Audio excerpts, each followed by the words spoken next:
This episode of Robservations is brought to you by the first annual Intergalactic Imagination Connoisseurs Film Festival. Come on, you know what I'm saying? You've always wanted to make a movie. You know you've wanted to make a movie. I know you've wanted to make a movie.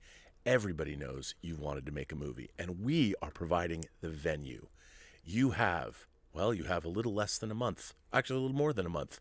And you can do what you've always wanted. You can make a movie and submit it to the first annual Intergalactic Imagination Connoisseurs Film Festival. Come on, you know you want to do it.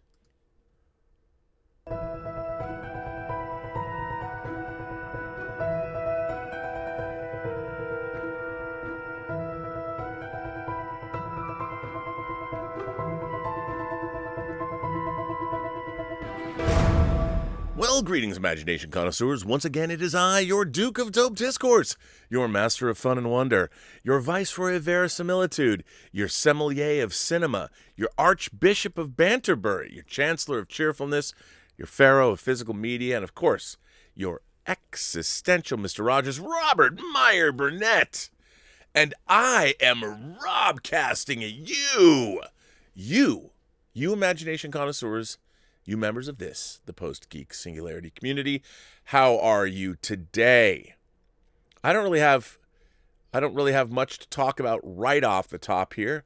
I have a lot of letters to read, it's amazing. I skip a day and it's like somebody turns on the spigot of letters. They just kind of flow through like a giant garden hose of ideas. It's amazing. And I want to thank you all for that.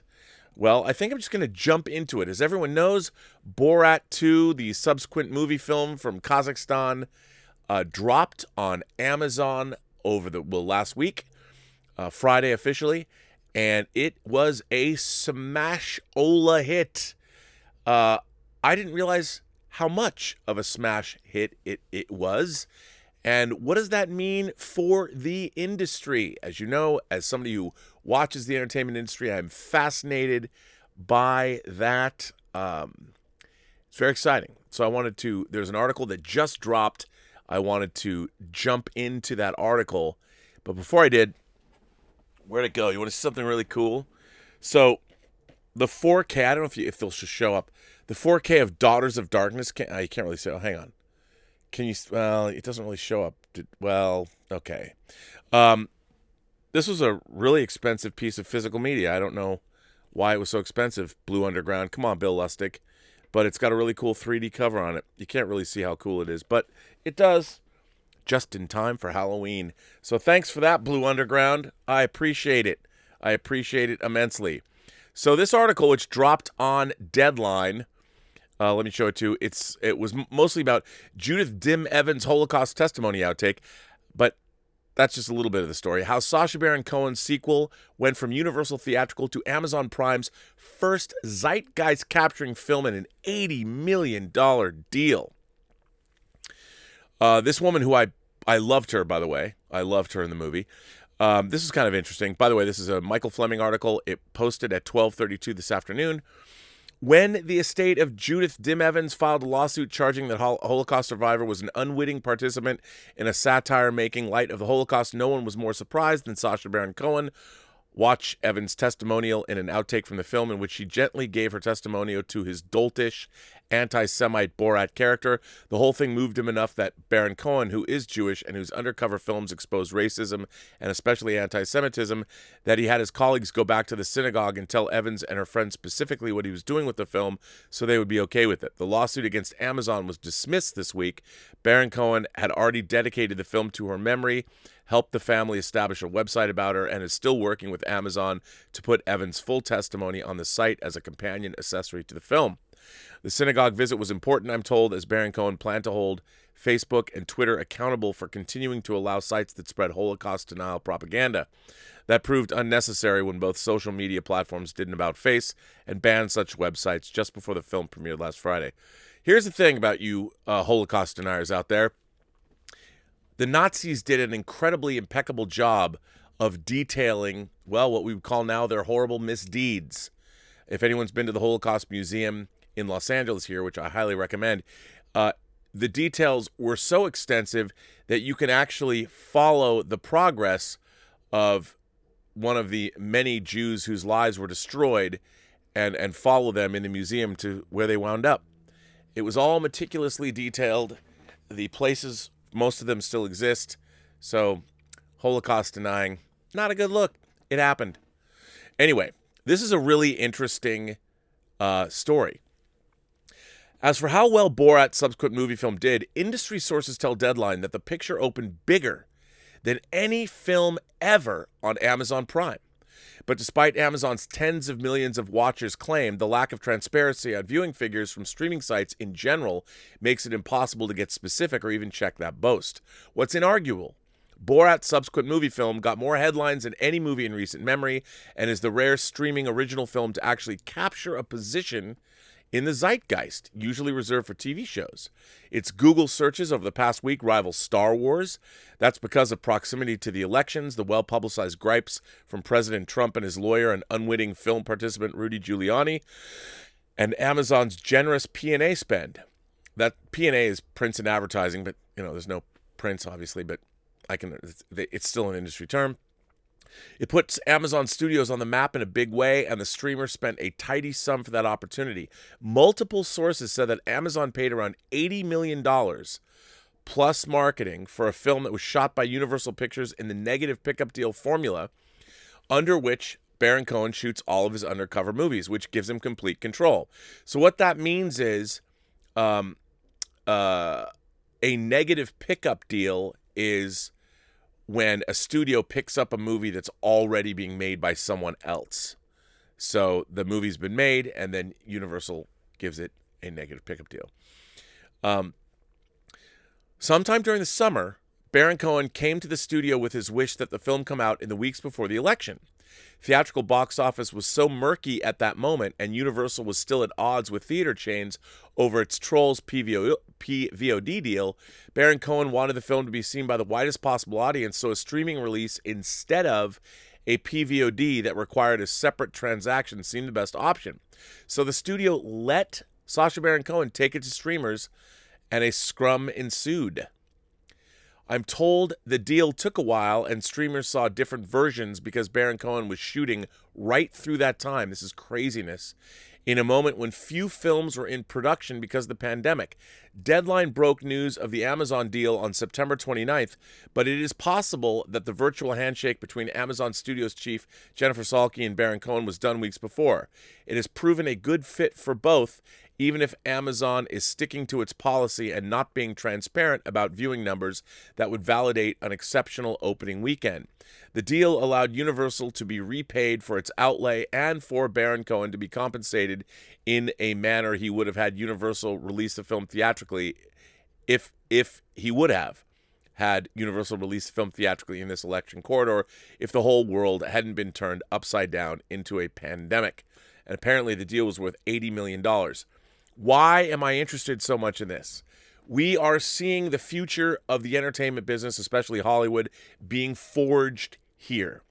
These kinds of deals, these kinds of, bebopping, I think, when the pandemic is raging, the fact that Universal was amenable to this because, let's face it, it's one less thing that they have to have on their plate that they have to promote and release. One less headache. They get compensated for anything that they'd already spent. Amazon gets a big movie. I've heard the deal it says $80 million. And everybody, I guess, comes out right. And if Amazon is happy with this, and they get the kind of numbers they want, and obviously their subscriber numbers, did people subscribe to Amazon just to see the film? Does Amazon need more subscribers? I mean, you get it with the Prime membership. So, Amazon doesn't necessarily need to justify, unlike Netflix, which is really only a subscriber-based. Same with Disney Plus. It's really only subscriber-based. Amazon has made their channel part of their other wider body of services, such as Amazon Prime itself, the delivery service. And I've had Amazon Prime for years, but it's a very interesting business model, and it just feeds in to it's a different business model than, say, Apple Plus or Netflix or Disney Plus.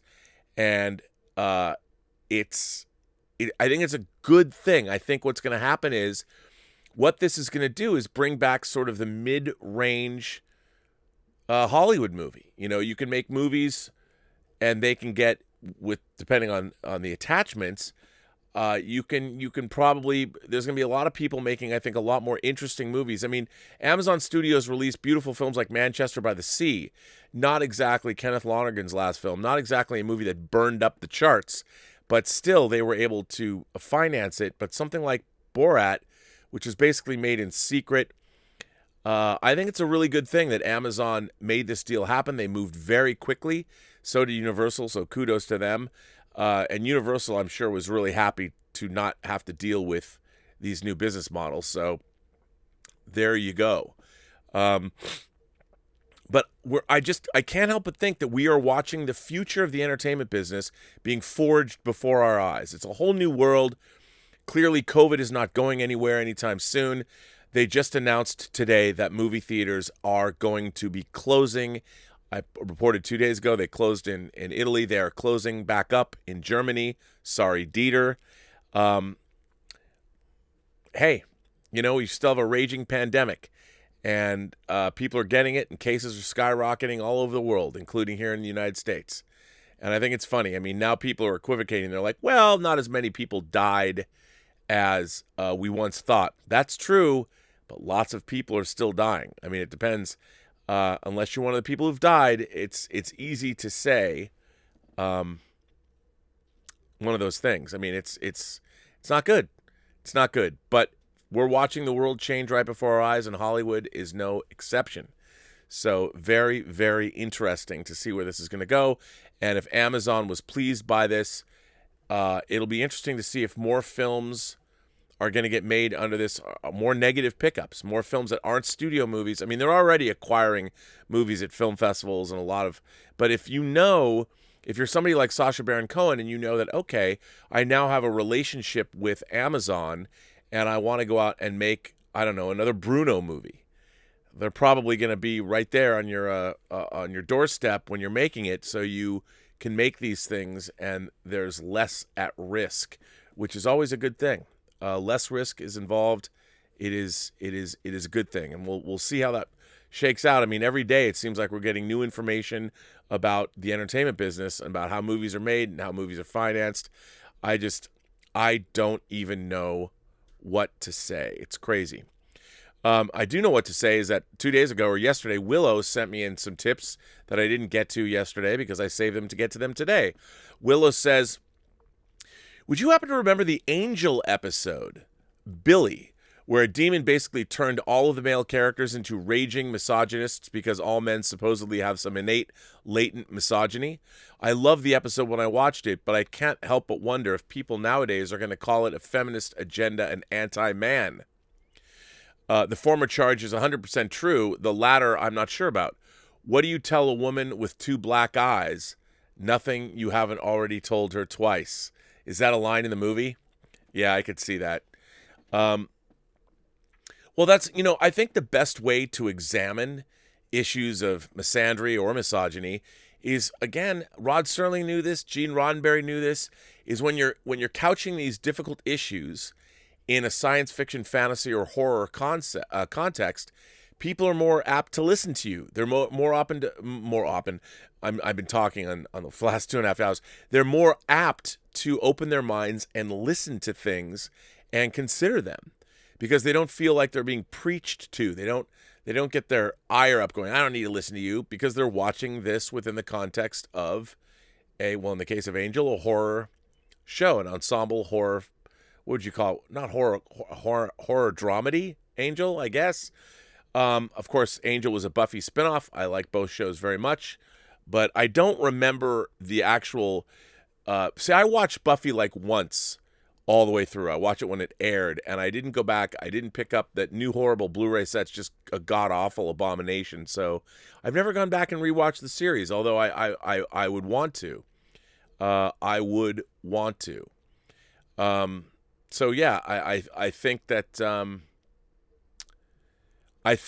people probably would be a little triggered by these things now because people, the funny thing about it is everybody's so quick to anger, and they should rather stop and go, this might have bothered me a lot, but rather than why is your anger more important than uh, than the work that other people are doing? Like, if you see something that bothers you, whether it's movies or television or something, rather than allow your own anger to overwhelm you and be like, oh my God, why not stop and think why these people chose to make this? And try and look at it from their perspective. I mean, movies and television are not done in a vacuum. You've got a writing staff and you had all kinds of people working on it for a long period of time. It's not like somebody just up and tossed off something that they thought it was going to offend the most number of people. And obviously those shows are, I think Angel and Buffy are both 20 years old now. So, I don't know. I don't know if they would call it a feminist agenda and anti-man. And even if it was, the fact is, we have biology to deal with. We are animals that evolved on this planet over a period of time. So the way a civilization allows men not to be hulking brutes. So there's always going to be, if there's a spell in there and you're going to revert back to, look, in the movie Altered States, if you haven't seen Altered States that Ken Russell directed that was loosely based on Paddy Chayefsky's novel, you have a man, a very learned scientist played by William Hurt, Dr. Jessup, reverting back to the primordial state, the first thought. And you're not going to be able to reason with him when he's in that state. So anyway, Jeffrey Mao says, you forgot to read my letter on Shivers. Well, you know what, Jeff? That's right. I didn't have your letter on Shivers, but you know what? I do now. So, ladies and gentlemen, this was written on October 14th. This is about David Cronenberg's first feature, his first theatrically released feature. It was a very low-budget movie after he did movies like Crimes of the Future and Stereo when he was a student and a budding filmmaker. Shivers, which is also known as They Came From Within here, which I love, by the way. I love Shivers. I'm going to read this letter. Oh, by the way, Shivers was just released by Lionsgate on a brand new Blu-ray. Once again, it is I, the chairman, Jeffrey Mao, bringing you all a review of a film that certainly fits in with the current season. What season is that? Why, it is the season of watching films all about all sorts of things that scare you, and about things that you didn't even know that you should be scared of. But after this particular film, you sure will be. What film could that be? That good Canadian kid David Cronenberg's feature directorial debut, 1975's Shivers. This is a new release from Lionsgate through a new imprint called Vestron, which is a revival of a name which should be well known to all viewers and renters of VHS videocassettes. It's a good buy on Amazon, as I got it for less than $11. It is so worth it. For a debut film, I could not imagine a more confident, assured, and well-executed film than Shivers. This is David Cronenberg, though, the king of body horror, so I guess that is to be expected. All of Cronenberg's signature themes are on display in this film: the aforementioned body horror, prescient films about sex and eroticism, the loss of humanity and civility, the excellent use of practical creature and makeup effects. I was really quite astounded at how good the effects were, actually, which I'll get to later. First, the plot. The film takes place mainly in a luxury apartment building in Montreal situated on an island in the St. Lawrence River. The building, called Starliner Towers, has many facilities and amenities located on site, especially a medical clinic run by Dr. St. Luc. Things start getting weird when Dr. St. Luc discovers that his university instructor, Emile Hobbs, whom he was planning to meet later in the day, is found dead in a room in the building while trying to disembowel a young woman named Annabelle. The scene showing Hobbs killing Annabelle, and we're just thrown into the scene with no introduction, is quite disturbing. It's what opens the film, actually, as it's intercut with scenes of a young couple looking at available rooms. St. Luc then meets with Hobbs' former colleague Rollo, who tells him that Hobbs was trying to genetically engineer a parasite that could enter a person's body and take over for a failing organ. Wow, like that could not possibly go terribly wrong, right? Well, unfortunately it does, and it looks like Hobbs was trying to stop things from getting out of control. Apparently, Annabelle was already making friends with some of the men in the building, including Nick, whose wife Janine grows increasingly worried about his health. She regularly confides in her friend Betts, played by your girl Barbara Steele. Apparently, the parasite lives in the abdomen of its victims and is able to transfer to another host through the mouth or other bodily orifices, as we find out later. In order to do so, it makes the host really, really horny. So it's like an aphrodisiac and a venereal disease all wrapped up into one. The parasite also appears to be able to move through the water pipes as it does when it attacks Bets later on when she takes a bath. It doesn't just attack her. The parasite seems to have had a bad effect on Nick, though, as he is constantly feeling his stomach and generally looking terrible. Janine approaches St. Luke about coming up to examine Nick, but everything goes crazy before he can do that. Nick comes home from work, vomits up blood, and starts acting really weird with Janine, at first pushing her away, then wanting to have sex with her. Janine runs off, seeking solace with Betts, who, unbeknownst to her, has already been taken. Naturally, Betts wants to get down with Janine for some lesbian bow, chicka bow wow, and when they kiss, we see the parasite protrude out of Janine's throat. I don't know how they did that. So by the end of the film, the entire building has been taken over by the parasites. We have a guy with two girls on dog leashes, a father and daughter making out, and everyone has ended up in a pool party for Dr. St. Luke. St. Luke fails to get off the island, call the police, or otherwise stem the tide of the parasitic takeover. There's also a bit of zombie feeling here as well, which becomes a Cronenbergian trait when St. Luke tries to leave from the swimming pool and he sees hordes of already infected residents blocking his path. Why they already left the building and are now all turning around and walking back kind of doesn't make sense, but it makes up for an eerie scene. St. Luke gets taken by them, and the film ends with all of them in their cars ready to hit the town, getting their Mac Daddy on. As the credits roll, we hear a radio bulletin describing a rash of sexual assaults that have occurred in Montreal for unknown reasons. Like I said, one of the best aspects of this film is the creature and makeup work. The most impressive work is not even in the design and animation of the creature, but in how they make the characters' necks and stomachs protrude. For example, Nick is lying in bed and he opens up his shirt and you see multiple parts of his stomach sticking out at least a couple of inches. I speculate that they did that with a bed on a raised floor and the actor stuck his chest up and the rest of his body was prosthetic, but it was still very convincing. Having a hairy chest also helped to obscure where his real chest meets his prosthetic chest. I don't know how they did Janine's throat protruding because the camera pans straight down from her and Betts kissing.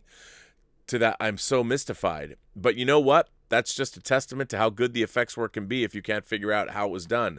So in terms of my experience with Cronenberg, I've not watched many of his films, but The Fly is definitely my favorite of his, but it's also probably his most well-known film. I've also enjoyed his Viggo Mortensen duology and A History of Violence and Eastern Promises.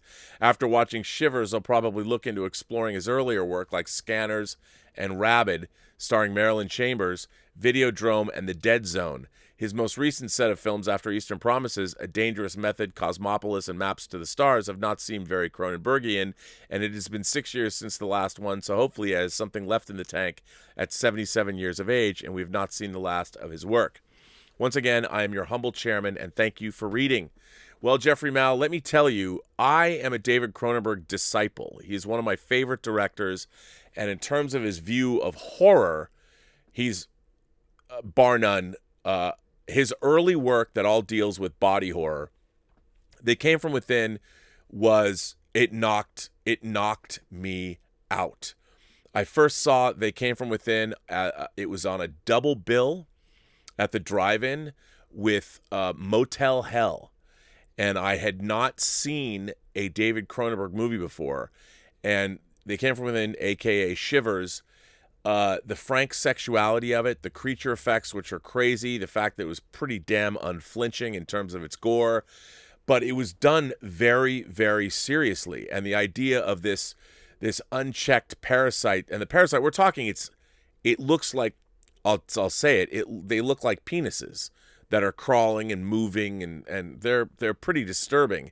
And the effects work is really great, and the fact that Cronenberg does not flinch away from human nature, and when he has this, what happens when the parasites get into you, that's just like Jeffrey said, they basically start pumping in this, basically it's a sex ecstasy. They just turn everyone's libidos on, and what you do is when you do get busy, these parasites, they spread. And in one of the most amazing set pieces, one of them crawls up from the drain and literally crawls between Barbara Steele's legs and enters her exactly where you think it might.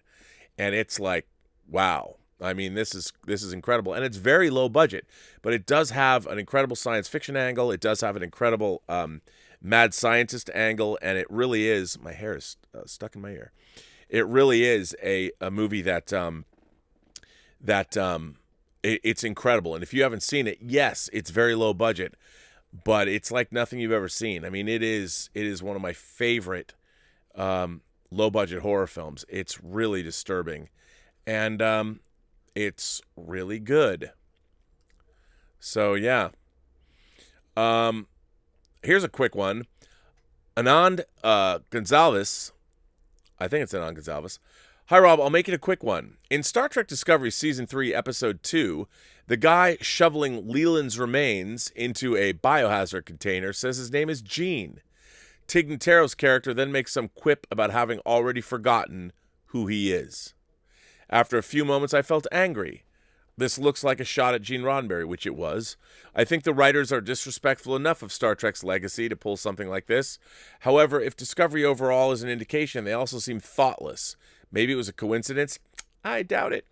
I'd really like the input of you in the Post-Geek Singularity. Am I reading too much into this, or do others see this too? All the best, Anand. You know what? I got what you're saying. I mean, why call him Gene? Everybody knows that Star Trek was created by Gene Roddenberry. It just fuels the fire. I mean, first of all, once again, Star Trek showing gore. Let's kill as many people as we can per episode. And hey, if that's not good enough, let's show lots of violence and gore. And I am with you 100%. It's just maddening. Just maddening. So, yeah. This one comes from Jermaine K. Hello, Jermaine. Hello, Rob. Thanks for reading my previous letters. Quick question before I get into the main purpose of this letter. Is it possible for other YouTubers to be on your show? I'm thinking Mecha Random 42, that Star Wars girl, or just some guy. I think that would be very interesting. Hey, you know what? I mean, I know Mecha Random and that Star Wars girl, and I'm a huge fan of Just Some Guy's YouTube channel. Really, really like his takes. I don't know him, but he follows me. I don't know if he watches my show, but I would love to have Just Some Guy, Star Wars girl, or Mecha Random. It'd be very interesting. I share your views on the current state of Trek. It feels like the franchise is being mocked by the new writers and producers. Lower Decks is even more guilty of this than Picard, which is hard to imagine. When does a parody cross over into belittling? When does parody become a mean-spirited put-down? The crass humor trying to be Rick and Morty was bad enough, but I think something else even more cynical is going on. Remember the times when there would be quiet, calm conversations on Star Trek? Yeah, those are gone now. Remember when Starfleet was about finding a non-violent solution to a problem, even if it meant the main cast sacrificing themselves to do it? I'm thinking of the DS9 episode Children of Time. Yeah, those are gone now. Remember when Starfleet tried to understand all species and cultures, even the incredibly dangerous ones like the Borg? Yeah, those are gone now. New Trek feels like it's making fun of the principles that made Star Trek what it is. The current state of Star Wars is no better. In fact, it may be worse. Episodes 7 through 9 all had elements that tore apart the established lore George Lucas wrote. In movies that are sequels to his movies, the Force no longer makes sense, hyperspace no longer makes sense, lightsabers can be passed through the Force like teleportation, Emperor Palpatine being alive made no sense, and it totally devalued Anakin's entire arc. Rob, I think as fans of these properties, we're all feeling a mixture of anger, bewilderment, and insult. Our favorite franchises are being belittled by the people hired to continue their legacies. Worst of all, there's no end in sight. Take care.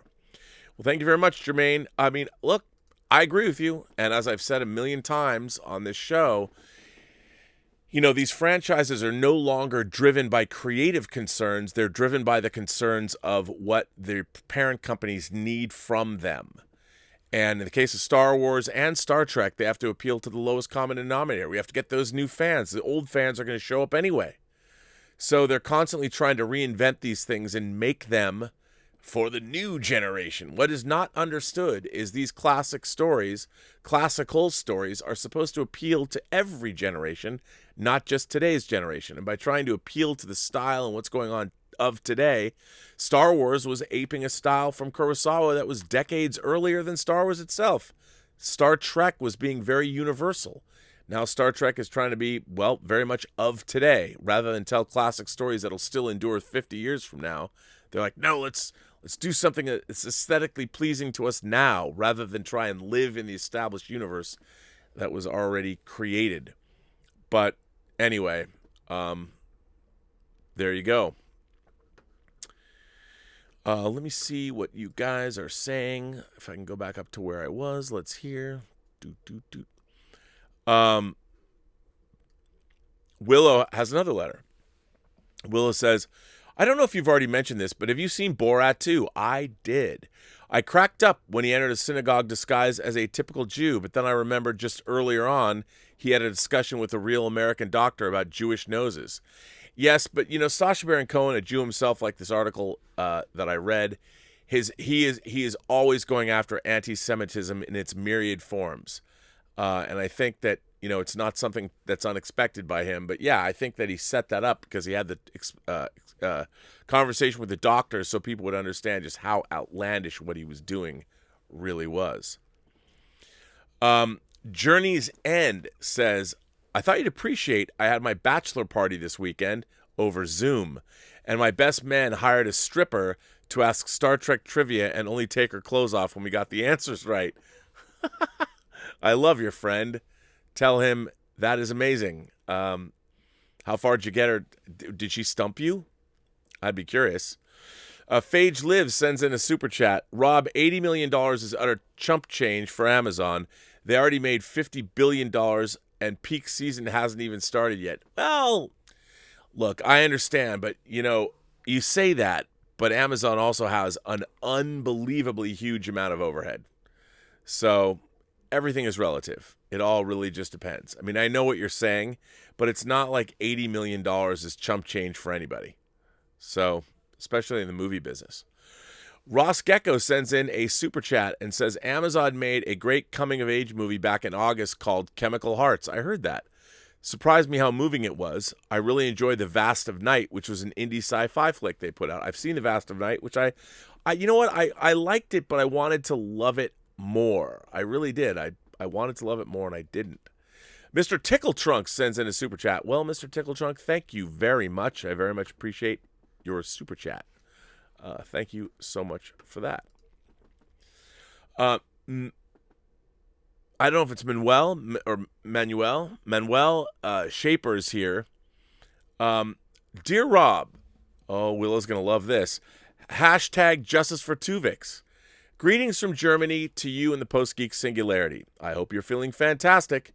I enjoyed Willow Yang's letter on the Tuvix problem very much. I find the issue very interesting, and since I'm a few weeks away from getting my PhD in bioethics, oh my God, this is exactly who I wanted to hear from. I would like to jump right in and join the discussion. Procrastination and stuff. The Tuvix episode was always a little odd to me, to say the least, and I think the moral message of it is disturbing. Maybe I can provide another take on the discussion. However, this is, of course, not a philosophy paper, more a quick and dirty examination of the subject from an ethical perspective. I will not repeat the premises of the whole program because I think they have been explained in detail already on your show. Before I start with a point-by-point analysis of the Tuvix problem, I would like to point out, as a side note, that the concept of death is a little wobbly in this whole discussion. That is because Tuvok and Neelix did not technically die in the accident. If they did, they couldn't be brought back. And whether Tuvix really died when split back into Tuvok and Neelix is also something one could argue about. Sure, his unique personality is lost, but if we assume that his biological life and personality is a blend of two biological life forms and personalities, then so we could argue he lives on in two different beings after the split. Death definitions play a big role in real-world ethical debates in biomedicine, especially the ethics of organ donation, and I don't want to get into that too much here. But we should remind ourselves there are different sides to that concept that have to do with body and mind, broadly speaking. So let's jump in. I think the best approach to the matter would be to look at the situation and the rights of the relevant parties involved. There is, of course, Neelix and Tuvok's rights. There's Tuvix's rights. And there's third-party rights to intervene, i.e. to reverse kill Tuvix. Let's examine these further. A. Neelix and Tuvok's rights. Of course, Neelix and Tuvok have a right to live. They got into an accident and lost their physical integrity, melting together to form the person of Tuvix.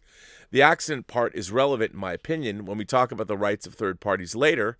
Important in that the episode is that they actually stopped existing as they were, and it was no one's fault. B. Tuvix's rights. Tuvix, as the episode shows, is a unique new person that was created by the freak transporter accident. It is my understanding that he is a unique new person, and there is no way to think of Tuvok and Neelix keeping existing as they were part of him.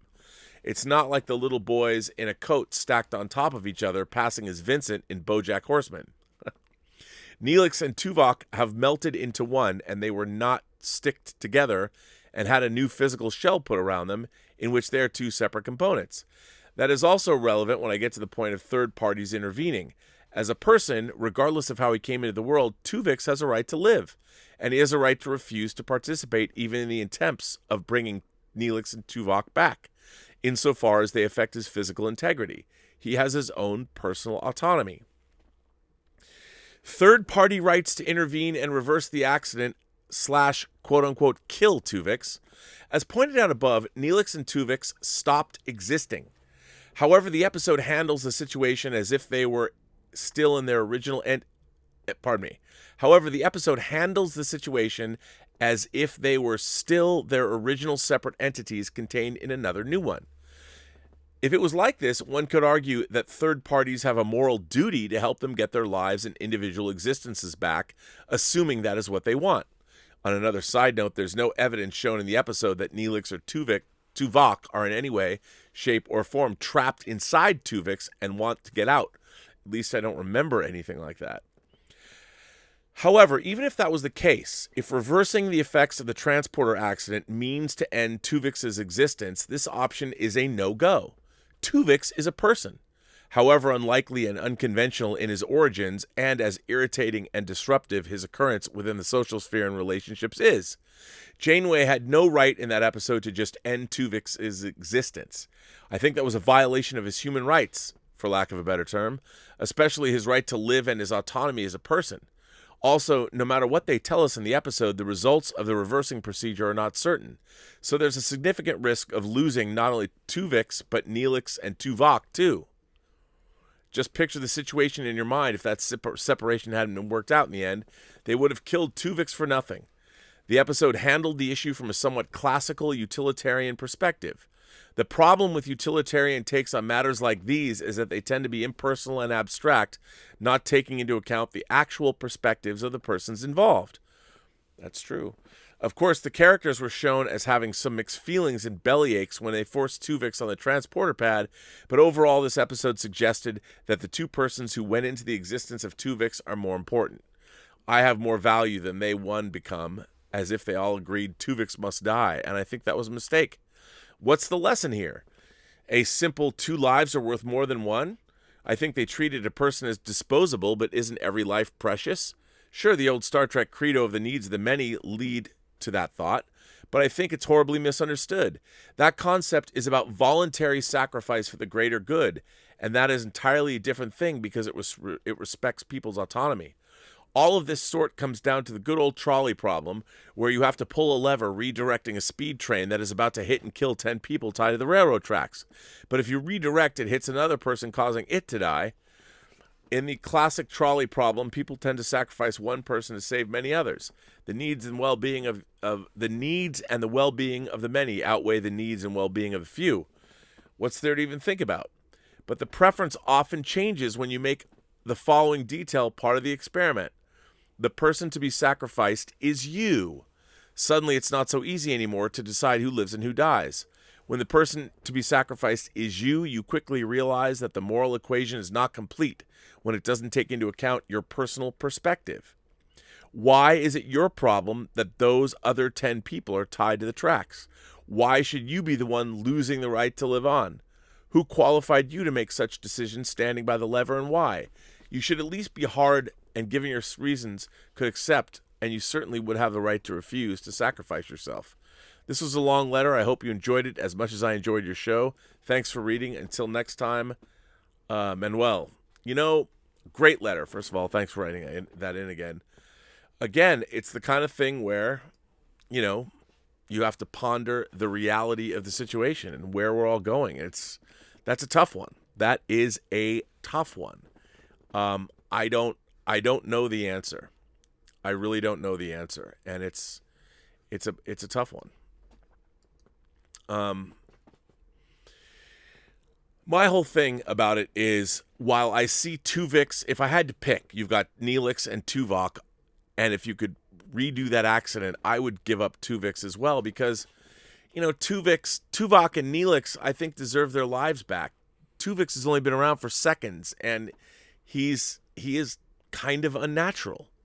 But, I don't know what that says about me, but there you go. I think it was okay to get Neelix and Tuvok back. I think, I think you're getting the better end of the stick there. Let's see. Willow also tapped for this show. Tipped. She said, "I don't know if you've already mentioned this, but have you seen Borat 2?" Oh, I already asked that. Wait a minute. Why am I back? See, I'm exhausted, to be honest. And I probably have about 10 more minutes in me before I have to stop. I have to stop. Mr. Tickle Trunk sent in a super chat, which was very nice. Michael Preston sends in a super chat and says, "Hey, Rob, finally saw Discovery Episode 2. Why don't they just call Michael Burnham God or Savior? The Discovery would probably self-destruct without her." Yeah, I know.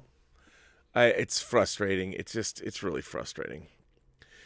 Anonymous says, "Rob, do you think the producers of Picard would ever just go nuts and write in the fan theory that's all Jean-Luc's adventures since generations have been in the Nexus? He worked with his child hero, Kirk. He whooped the Borg's ass kind of easily, and now he's a robot." You could. I would love to do that, but they won't. They will not. Emil Johansson is here. Emil says, "Is movie going to get back to normal after COVID, or will things be different?" I don't know how different, but I see them as being different. I really do. I think they're different. They're just different. They're going to be different. Yeah, it's a bummer, but that's the case. Listen, you know what? After doing that long stream with Az, I thought I could continue, and I am just exhausted. I'm literally like falling asleep as I do the show, and I want to keep it excellent, and I've got your so many good letters, so I'm going to save them until tomorrow. And I'm going to cut this short. It'll be like a 45-minute show. It'll be really, really short. So I'm going to end this now because I am exhausted and I can barely keep my head up, which is crazy because I've got so much work I have to do. But I hope you don't mind. I want to thank you all for joining me here. I want to thank my moderating staff who jumped on at the last minute: Joshua Levesque, Bunyan Snipe, Robert Pariso, MC Blackcap. Thank you all so much.